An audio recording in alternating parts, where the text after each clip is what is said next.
Akkam isin? Jirtu? Nagaa? Nageen badhaadha? Karaan akkam? Eessaa dhufaartan? Mooyyalee?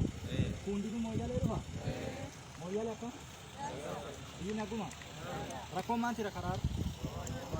Gama keenya gama waraana bilisummaa Oromootiin haga godina Gujii lixaa yookaan konyaa Gujii lixaa seentanitti rakkoon isin qaqqabe wanni namni isin sodaachise, wanni namni isin doorsise, wanni namni isin burjaajesse, wanni namni maallaqa yookaan qarshii isin gaafate maaltu jira?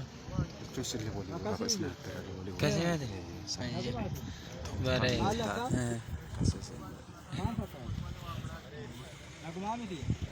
Kana mootummaan shiftaan har'a biyya bulchu kuni kaleessa waraanni bilisummaa Oromoo shiftaadhaan hin jedhaa ture.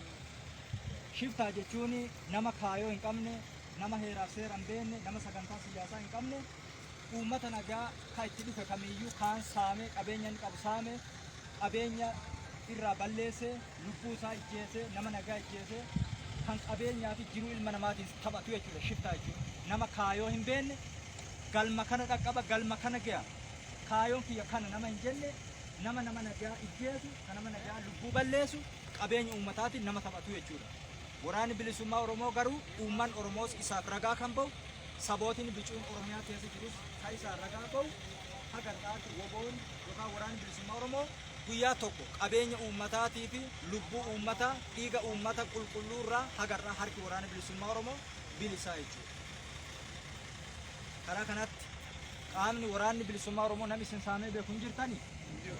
Namni waraanni bilisummaa Oromoo maallaqa isin gaafatee beeku hin jirtanii? Namni waraanni bilisummaa Oromoo isin sodaachisee doorsisee isin burjaajessee dhaanee hin jirtanii? Hin jirtanii jechuudha.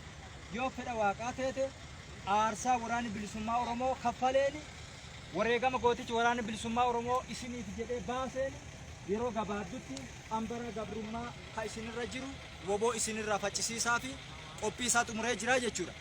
Naannolee tokko tokkotti qophii xumuruu qofaa miti hojiirra oolchuu jalqabeeraa jechuudha.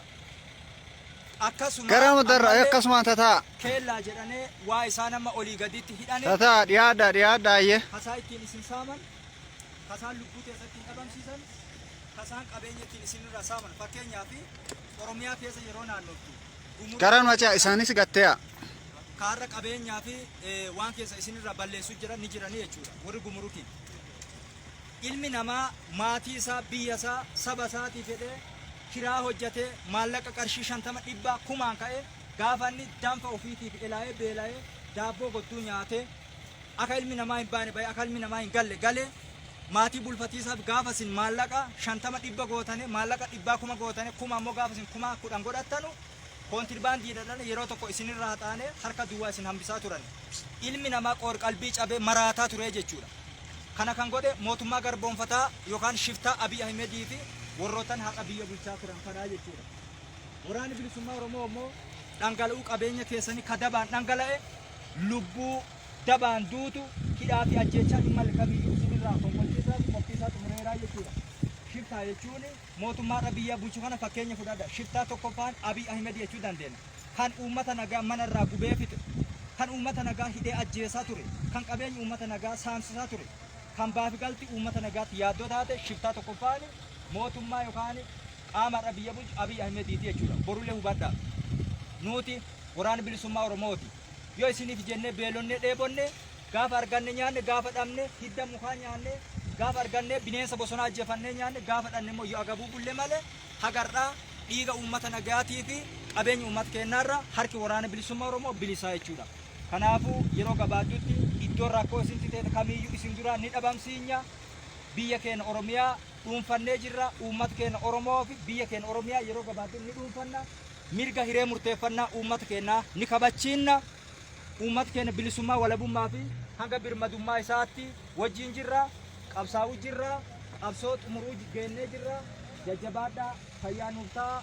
Isin jaallanna jecha maqaa gooticha waraana bilisummaa Oromoo zoonii kibbaa konyaa Gujii lixaatiin baay'ee isin jaallanna isin mararfanna. Waaqaa gaditti sodaa eenyuun hin qabnu kan sodaannu rabbii gaditti kan jaallan kan sodaannu kan kabajinu isini uummata keenya nagaa qofaa jechuudha. Waaqayyo isin waliin haa jiraatu. Karaa deemtan qoree gufuu isin duraa qabne imala gaarii daandii nagaarra nu deema isin jenna isin jaallanna. karaa nagaan hin deema. Mijedhaayi.